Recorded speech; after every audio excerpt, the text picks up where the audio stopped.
Hello. Welcome back to Sunless Sea. Okay, let's go check out what that glowing thing is. Is it moving? I don't think it's moving.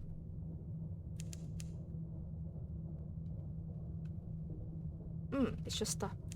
Okay, the glowing red thing above is Mount Palmerston. Let's head to Ragged Crow. There is something underneath at Ragged Crow as well, and here.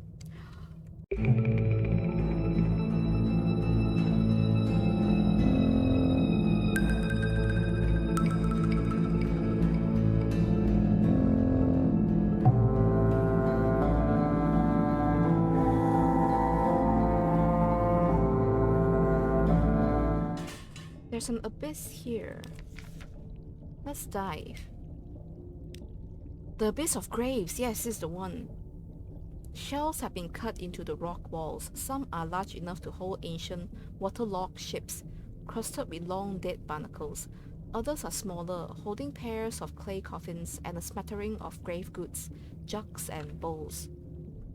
Let's dive deeper. This should be the last one. Deeper still. The Abyss of Graves. Perform the ritual of solace. A procession of statues lines the Z floor, facing away from the church. They carry coffins on their shoulders. Their march ends at the precipice, descending into a further abyss. You don your diving gear. Retrieving a clay coffin from a wall niche and bringing it on board, you lie within. Your sailors bore a hole for your air hose. Feed it through, then lower the lid into place. The last thing you hear is them muttering about abyssal heathenry. The coffin is maneuvered out into the deeps, affixed to a winch, and lowered into the chasm. At 7 minutes, the darkness stirs. At 14 minutes, all sound cease. Even your breath, even your heart. At 21 minutes, there is a sudden bang. Another, something is knocking on your coffin's lid. They wrench it free. She's here. She waits in the dark. Oh. Elemental. The waters flow gently around you, alive, curious, adoring. Reach out. There is something in the darkness. No, there is someone in the darkness. Her ladyship. Your hand disturbs the hem of a black dress. You look up, a pale face. Her features seem washed away, as fluid as a gown of ink. I cannot remember how long it has been since I had a companion. Her voice quavers. Her arms reach out around you, far longer than they have any right to be. You are face to face with her ladyship. I can enter her embrace, or tuck your line, ascend. So this is how you get one of the legacy items for your next captain. A legacy item is something that permanently boosts your stats, one of your stats, and will retain for all of your captains in the future. So if you enter her embrace, you get the adumbration of her heart, which I think increases your pages by 10 permanently for all your other games in the future. So we will not enter her embrace this time, because enter her embrace means you die. So I will tuck your line and ascend. How many sailors can claim to have escaped Lady Black? Commemoration. The coffin speeds upwards. Lady Black follows you silently. She does not labor to keep pace. She examines you through your face visor with fierce interest, as though trying to commit your every feature to memory. After 7 minutes, she sighs. After 40 minutes, she plucks a strand of her coiling hair and ties it to your line. After 21 minutes, as your submarine comes into view, she grabs your hand.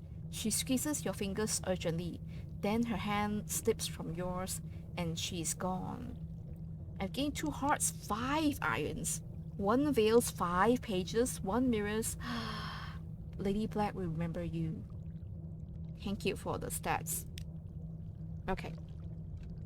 And now we shall go back to Mount Palmerston and we avoid all danger because we need more fuel.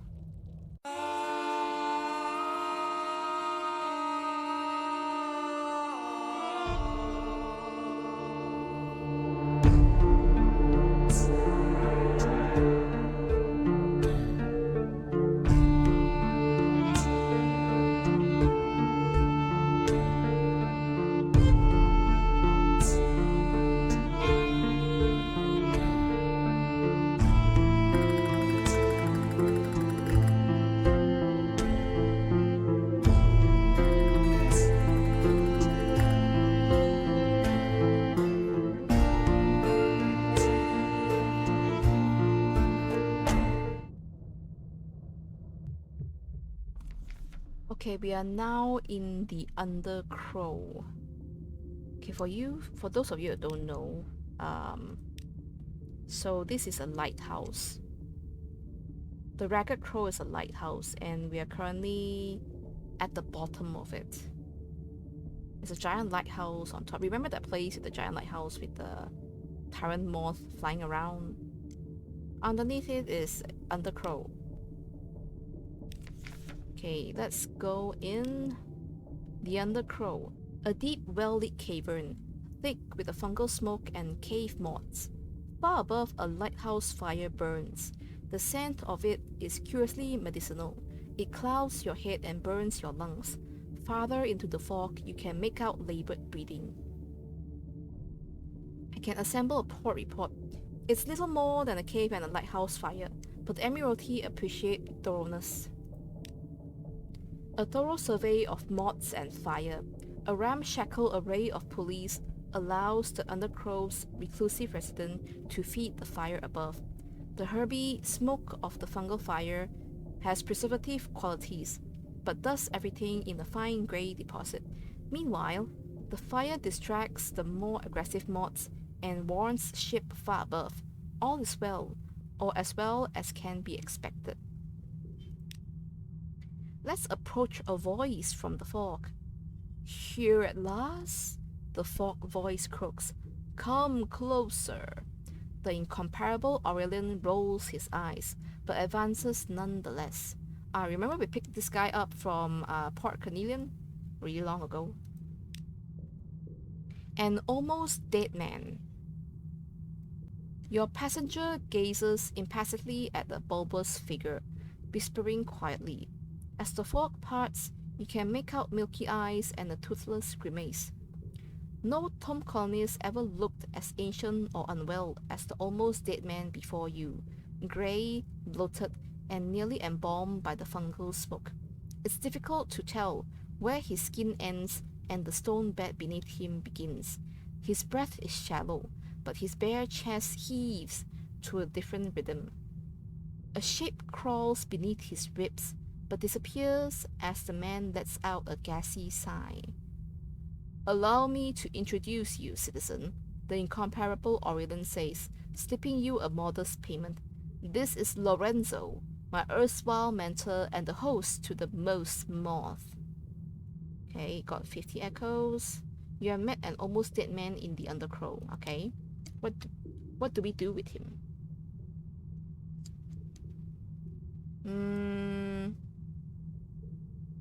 Let's speak with the incomparable Aurelian. You catch him between tending to his ailing friend and preserving an unwisely bold cave moth. A true collector appreciates patience. When my master retired here, we both thought it would be his last destination. The Aurelian's eyes take the sheen of a patient man, approaching a long-delayed payoff. No one has been present at the most moths hatching before. Well, no one who was in condition to remember it afterwards. He spares a hesitant glance over his shoulder at the almost dead man. Of course, being by my master's side during his final days is a necessary part of the process. Okay. Let's entertain a dying man's last request. You a submarine, the almost dead man wheezes. Entertain a dying man's last request? delivering farewells. Mortality has a way of finding us in the end. The almost dead man wheezes to himself, dislodging a cloud of cave moths. The incomparable Aurelian spares them only a disappointed glance. I must set my affairs in order. I owe that much to my successor. He waves a withered hand feebly. It's not clear whether the gesture suggests a companion at his bedside or the one nestled within his ribs. So, citizen, would you help an old man say his farewells? There are trespasses to be forgiven, okay? Okay, I can deliver a letter of farewell to a sprightly visionary at Hideaway. He deserves more than I had to give, the almost dead man croaks. Farewell to a sprightly visionary. How did this he come to know one of the exiles of Hideaway? No answer is forthcoming, but the old man displays a broken grin. The old history of foolhardy youths, he confides, who somehow became old men. Okay, saying farewell to a lover in Hideaway. I've accepted a farewell letter to be delivered to Hideaway. I haven't found Hideaway yet. Maybe it's the one to the south. I can share tales of the outside with the almost dead man. Ah, citizen, he rasped. You are an old man. Tell me of your stories. The almost dead man is not easy to impress. Though the Aurelian goggles at your tail, his mentor only gives a grizzled nod. Not bad, he allows. Saw a thing or two myself in my youth. The desert of ice, the listening desert, the desert of delights, Nida, on the mountainside, with her dome, basalt, and porphyry. Okay. I've now Undercrow Dying Grace. I got intriguing snippets and memory of distant shores. Okay. I think that's all we could do here. Delivering a letter. Someone has entrusted you with correspondence of the utmost privacy. Was that wise? I could read the farewell letter to Hideaway, 75%. Or be rid of the farewell letter to Hideaway. Perhaps some things are better left unsaid. Leave a letter untouched. Let's try to read. Succeeded. Farewell, my captain, my love. With a deft hand, you release the letter's contents without disturbing its seal. Within, the words read with equal parts reverence and resignation. Details are politely kept at arm's length, but that doesn't prevent the author from reminiscing of proud triumphs together. Victory of sea over screaming ships of polytrim, sparring sessions that turn into something more.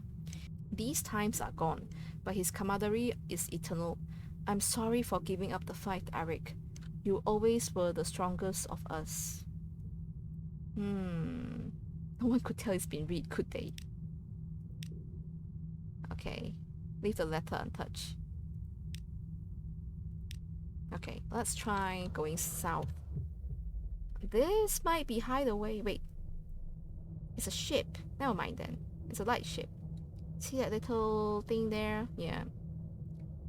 Where is Hideaway? Is there a port somewhere that I have not found? I have absolutely no idea. I think that's the only undersea port that I haven't found either. Might be here. Who knows? Okay, either way, we are going to make our way to Frostfound for the officer's quest.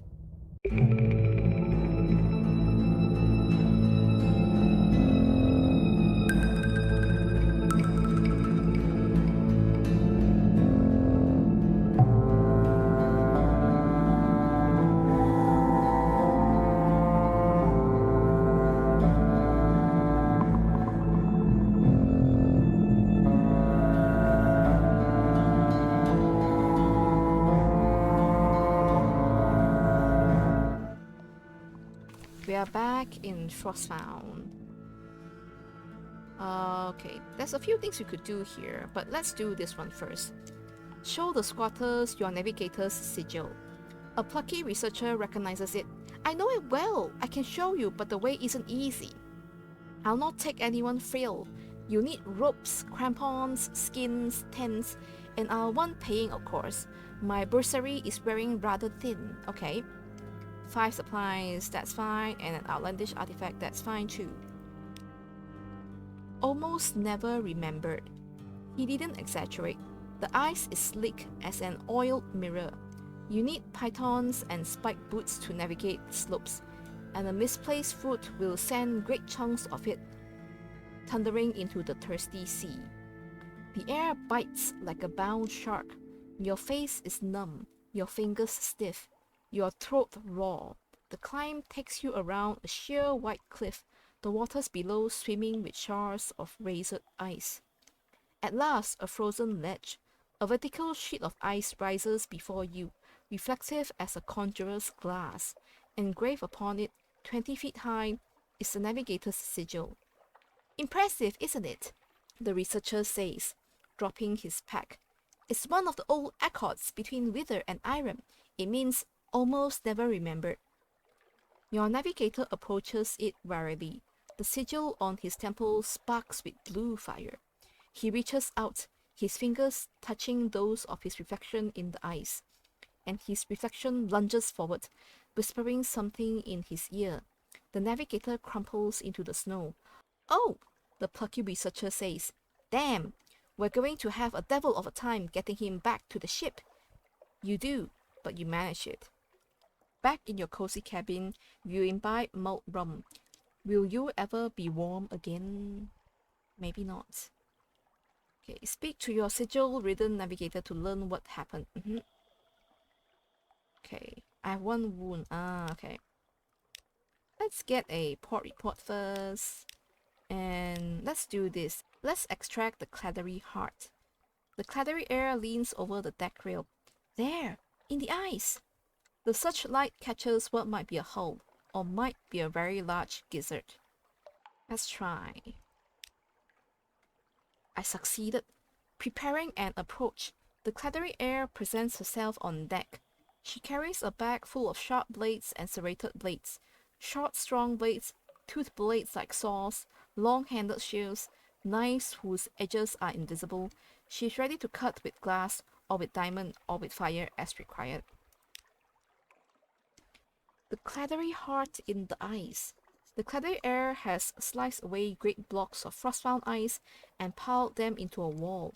Behind them, the shape of the Cladery Heart is evident, but the hull flesh is blue with cold. Bring it back to health. It is shock, she says, and numb. It will need a cure. I succeeded. Implements of warmth. The Cladery Heir builds a fire. She whistles an infuriating popular tune. She massages the hull flesh with brandy and piles otter pelt over its raw, frostbitten flanks.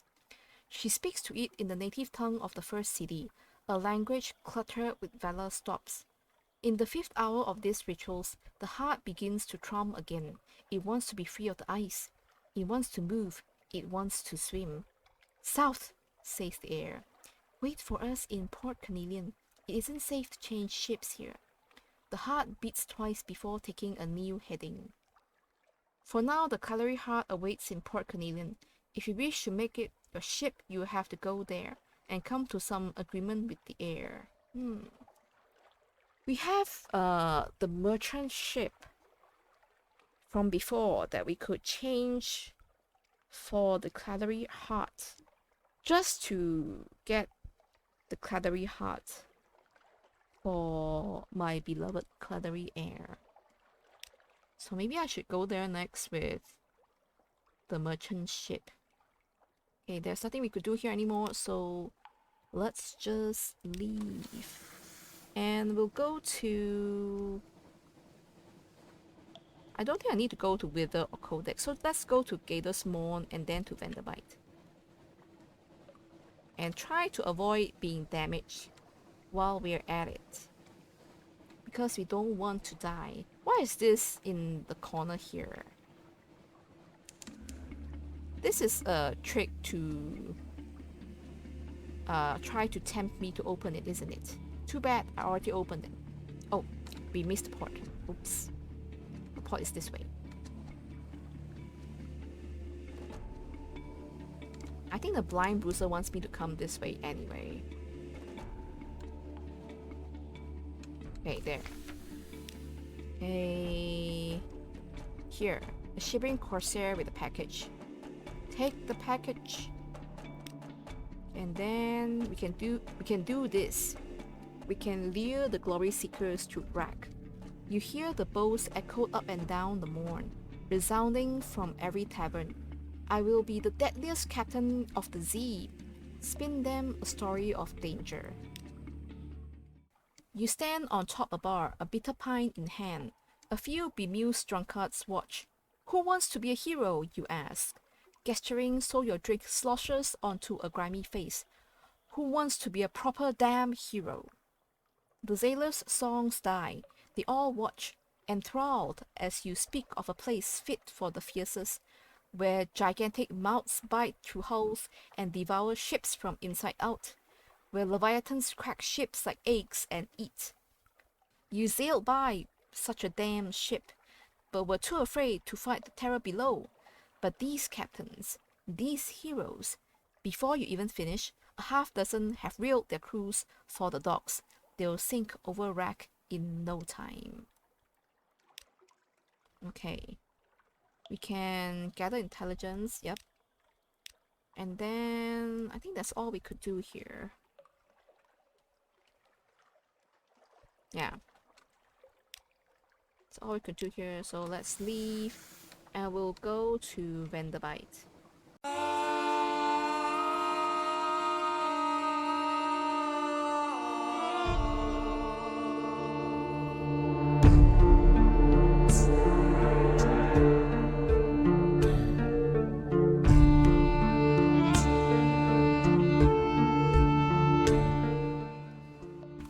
We are back in Vanderbilt. Let's inspire wanderlust. Did you find the last tour lucrative? Or do you have another use for tomb colonists? Share tales of the wonders you've seen across the sea, and perhaps they'll rouse themselves for another go. Yep.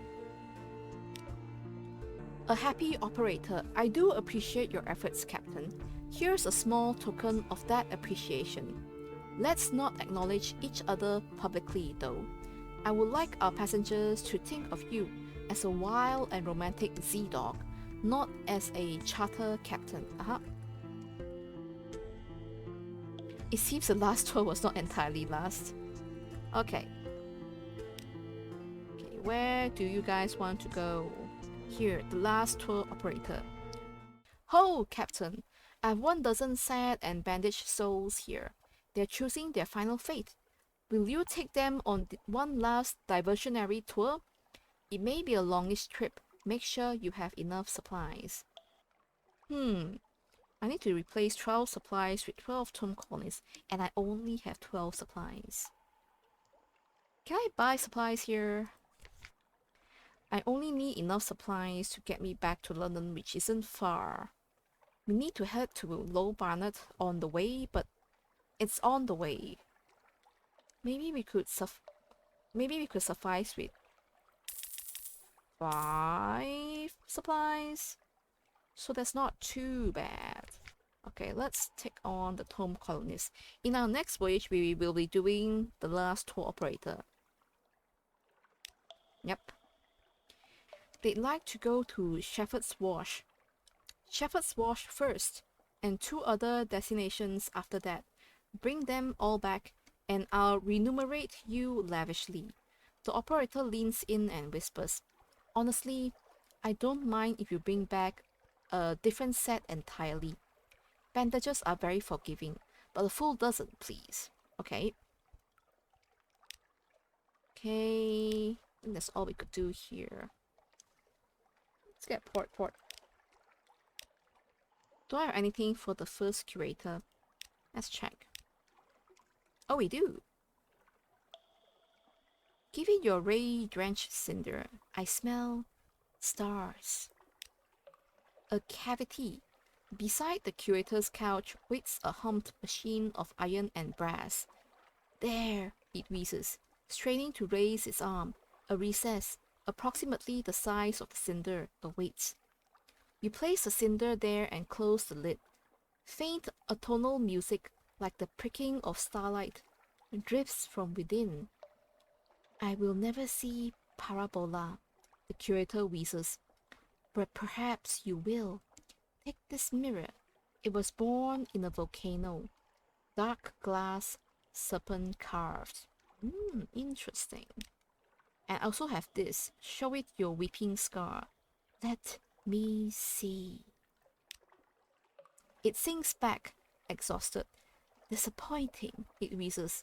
I imagined Gaunt as hungry grey, more beige, but promised. Your payment is there. A human skull sits atop a dusty notebook. Oh, only a lamentable relic. But I got secrets though. Oh. Okay, how many do I need more? I need Vieric, Violent. Only Vieric and Violent left. Okay, I'll look for them. It's been so long. So long. Since we gotten that quest, and we still need 2 more. I told you his quest is a very long one. Because his request is very strange. Okay, let's head straight to Low Barnard via the Untersee. Because I do think the Untersee is a shorter distance.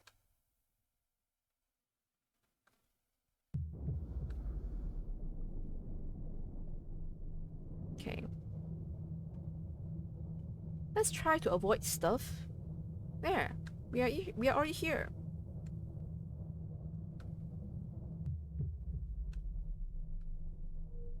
Okay, let's go into Low Barnard.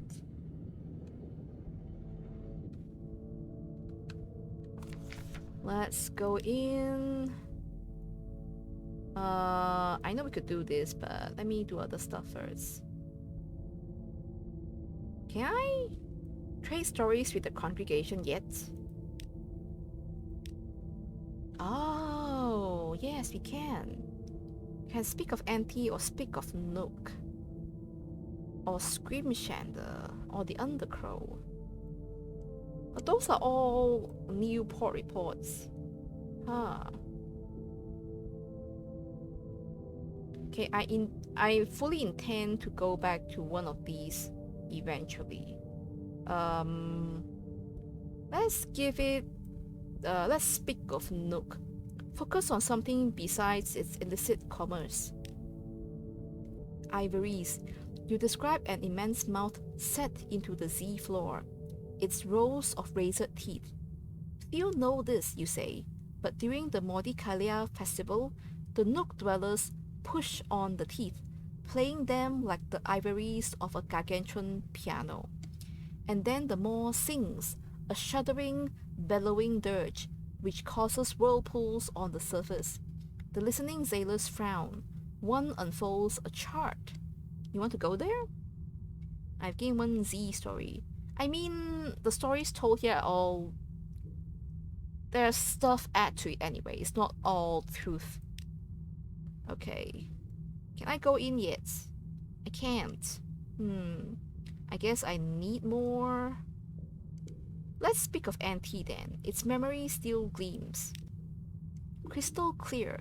You talk of consuming desire and mornings where every moment gleams with promise. You talk about broken vows and a love shattered, about a heart growing sharp as a barber's razor. You talk about how clearly we see the passions of others while obscuring your own motives. The listening sailors cast their eyes down, looking into the past. Oh, okay. Of course, I lost the port report. Okay, 2 port reports. Can I go into the other thing yet? Can I do the other thing yet?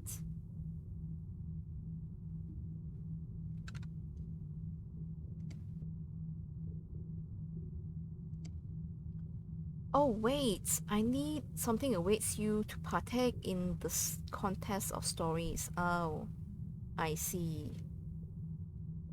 I've been giving them my port reports for nothing.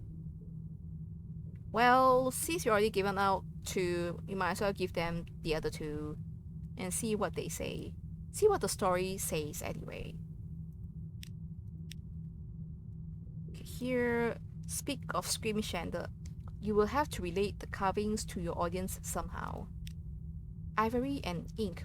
Your story is a bold one, that every mark ever made on seafaring skin appears unexplained on the walls of the Ivory City. You move among the listeners, gesturing to their tattoos, the wheel of mist.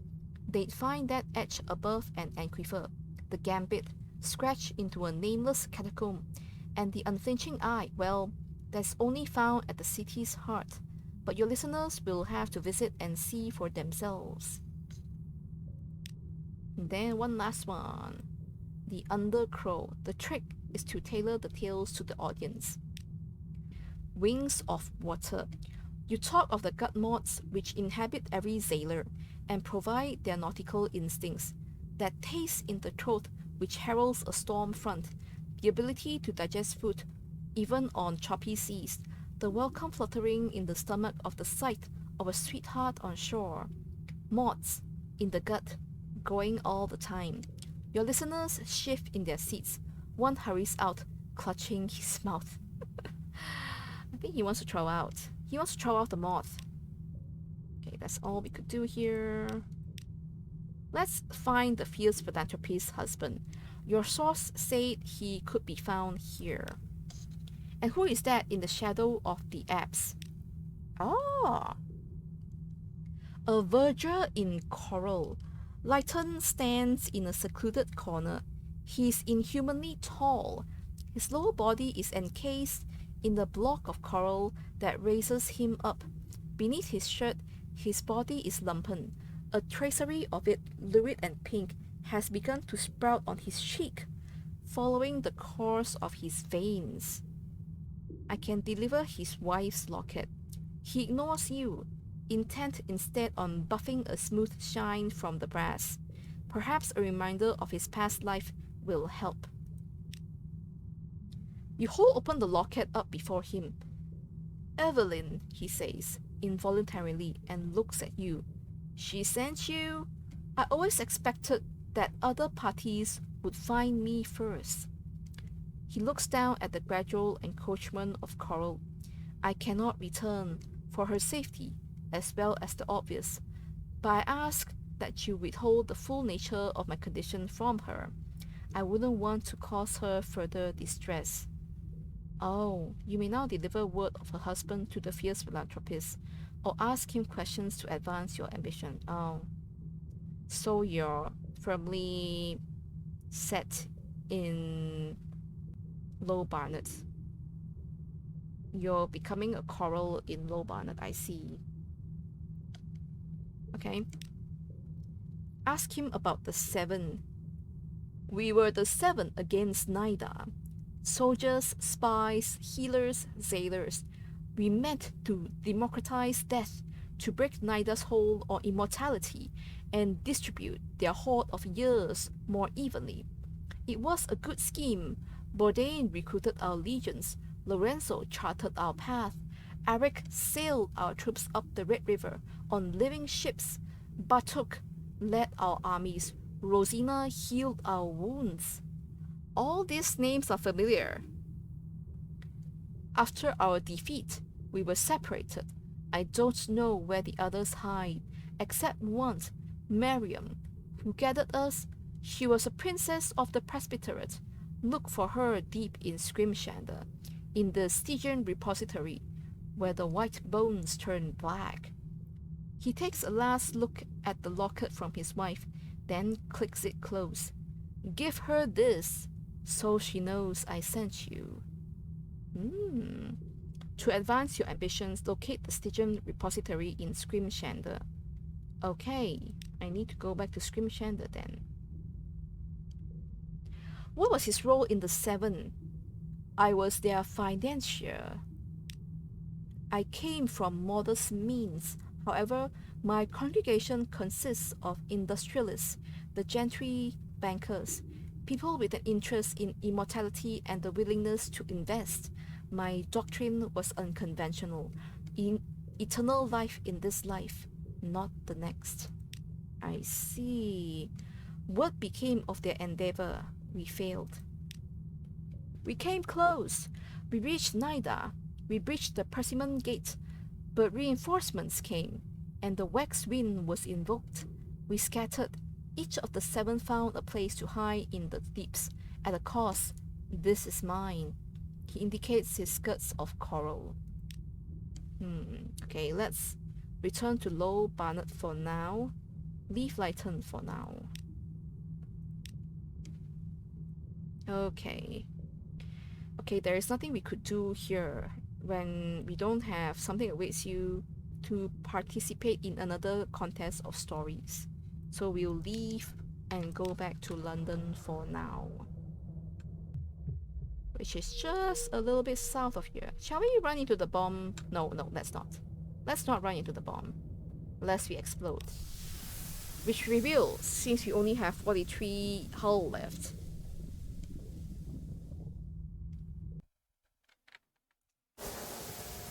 Okay, let's go back to London, which is just around the corner here.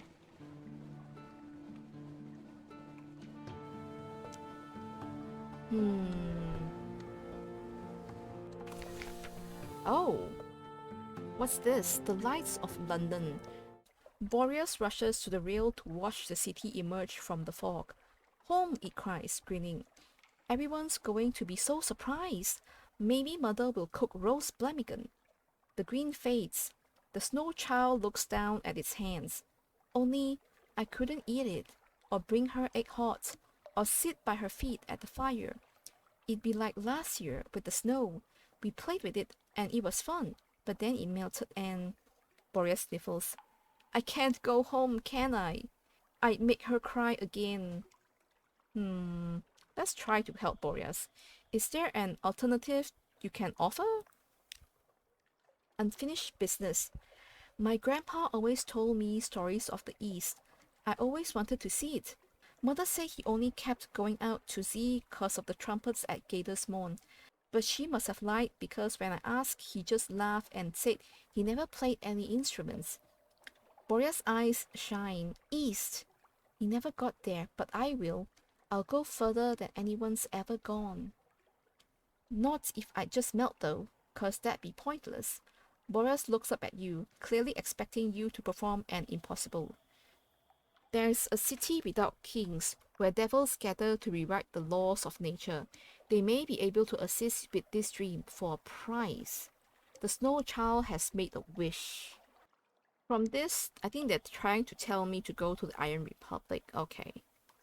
To further his story. Okay, and here is your cargo for the Blind Bruiser. Thank you. And then... Wait, oh yeah, the prisoner, I forgot about him. Let's go to the officers and let's talk to the Cladery Heir and offer her the prisoner. Better off, the Cladery Heir emerges from her surgery in a curiously light mood. The body is wrapped in linen for disposal. This is happier than living would have been. She holds up a sort of tumor floating in yellow liquid, its tendrils extending in various directions. The prisoner would have died in a month or 2. The difference is, I took out the pain. Okay, I've lost a prisoner. I got Cladery souvenir. Nice. Okay. I can now, it's a 100% chance to push her about meeting her father. Try to convince her that her father is not Mr. Iron. She's clinging to this idea. Hard to let go. Her mother is not the concubine of a master. Her father will never bring her knife steel tempered in a baby star. Her lineage is merely human. Her city is only the mortal city that first fell into the bazaar. She must give up waiting for an unimaginable future to blossom of its own accord. The 2 of you speak about it late into the night. And then she goes into her operating room with a scalpel and a mirror. Then she comes out. She has her small toe preserved in a whiskey jar and a happy indifference to the question of her parentage. Nice. Letting go in a weird way, but still letting go. We can also do the thing for the cook here. He pokes his head from the galley. Have you my Mutasop, Captain? My Zoop? I'm keen to investigate their possibilities. A bracing alembic bubbles eagerly in the background. Supplies. Excellent! He retreats into his galley and bars the door. Day and night his jugging crucible blazes. The galley potholes flare crimson across the black sea. He does not answer the door. It ships biscuits and barreled water for a while. When he emerges, his bandages are yellow with smoke. I am victorious! The Zoop defied me, but I have broken it. Chanterelles from some soggy edge of London, pig stock, a feisty dash of paprika, lament onions, petals from the exile's rose which grows in hell, and tears from a hangman or a heartbroken priest. I believe either would suffice. The method of the ingredients combination is singular. I believe I can make use of it. We are charting new culinary frontiers, my captain. But the Phantom King presides over the drowning feast. He is accustomed to excess. We must amaze. Ah, you're trying to make something for the Phantom King. Okay. That night, the crew dined happily on fish stew. The Poissonnier keeps your wine glass topped up, and at the end of dinner approaches you nervously. I am afraid I have another request, Captain. I need something from Khan's heart, a certain book of recipes. If we were going that way, he fidgets with the ends of his bandages, avoiding your gaze. Why is he lying to you? Okay. Why are you lying to me? He has a question about your current destination. Do you think we will pass near Khan's hut sometime soon? Why are you so eager? The request. My business there should not take long. I only need to retrieve an old recipe book. He twiddles a loose bandage and nervously. It contains a certain... formulae and distillations I will need for the feast. Yes. He's an exceptional chef, but a poor liar. Is there porn? Is there porn in the book? And now we can also make that other item that's left to make in my study. Create a whispering trophy case. Yes, yes. When the bones are in place, you will hear them when you sleep. Advice from the deep. It's only dreams, of course. Cities of pearl, towers of ivory. The spine and lanky creature that hisses advice in your ear. The chilly caress of currents. But each morning when you arise from sleep, the Z is a little more familiar. Interesting. Okay, what else can I make here? I don't think I can make anything else here. My stats are all very close to 100. Maybe we should top them up all to 100. I almost forgot the Brisk Campaigner's quest. She needed a Scintillac and Soleil's Fruit, which I do have. Scintillac and Soleil's Fruit. I have a theory about the properties of fluid light and their procession through the highways of the heart. Delight! The campaigner secludes herself in her workroom. You are woken next watch by her uncharacteristically frantic hammering on your door. You open it, and in a moment of equally uncharacteristic joy, she seizes and hugs you. It worked! The process worked! Another few treatments and my soul will be clear of fire. I will certainly publish my success when we next return to London. She has recovered? Celebrate with the campaigner. The campaigner has changed. The irises of her eyes, which were brown, are now charred black. The flesh is shrunken on her bones. She aged 10 years, but her back is straight and her voice is clear. Wine, she says incisively. Wine. You and the campaigner toast her rebirth. Not a rebirth, she corrects you. Perhaps a pre-death. Hush, don't look at me like that. I'm a realist. Have another glass of wine. She has survived. She has found a cure. If anyone could, she points out, it would be me, after all. You're lucky it was me who fell ill. Her wisdom has been tested, tempered, and not found wanting. Well, quite. But you were an invaluable assistant. A fine vintage this. Another glass? You and she are safe, and all shall be well, and all manner of things shall be well. Your very fine health. I've now an Indomitable Campaigner. Oh, is that the end of your quest? Okay. I'm fine with that, I suppose.